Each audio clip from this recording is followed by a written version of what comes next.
What if 5 sisters change the law of an entire nation with just one bold request? Meet Mahlah, Noah, Hoglah, Milcah, and Tirzah, the daughters of Zelophehad. When their father died without sons in the wilderness, they faced losing everything. Ancient law gave inheritance only to men, but these courageous women refused to accept injustice. They marched straight to Moses and the tribal leaders, declaring their case with unwavering conviction. Why should our father's name disappear because he had no son? Give us property among our father's relatives, they demanded in Numbers 27:4. Their boldness was revolutionary in a male-dominated society. Moses brought their case before God, and the Lord's response was clear. What Zelophehad's daughters are saying is right. You must certainly give them property as an inheritance. God not only granted their request, but established a new law protecting women's inheritance rights. These 5 sisters proved that seeking justice aligns with God's heart for fairness and equality. They didn't expect us. Waliturusha huko nyuma ya tent, like footnotes, background characters. Yet, here we are.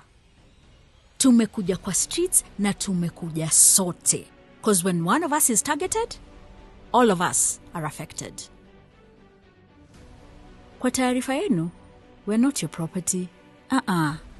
Not your scandal, not your shame, not your repentance project.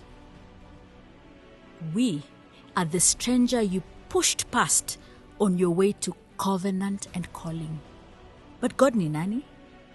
He found us. He stopped for us.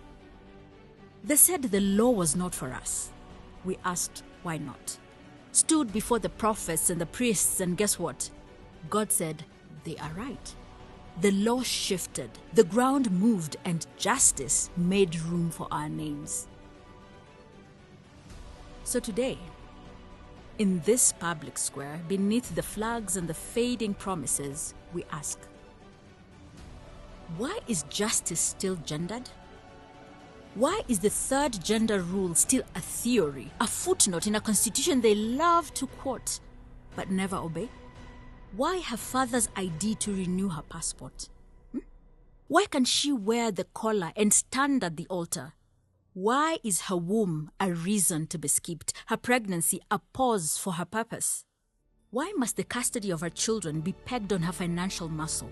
Why does the justice system ignore emotional abuse, or must the skin show the bruise? The experiences of the women we stand on are not just stories. They are reminders that courage counts, that questions matter, that God listens, even when others don't.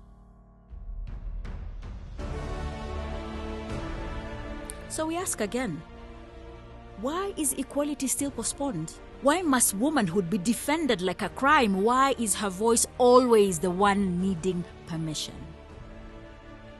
I know you didn't see us coming, but we are here, in this public square. Sisi ndio tuko. And we will keep asking until the answers change.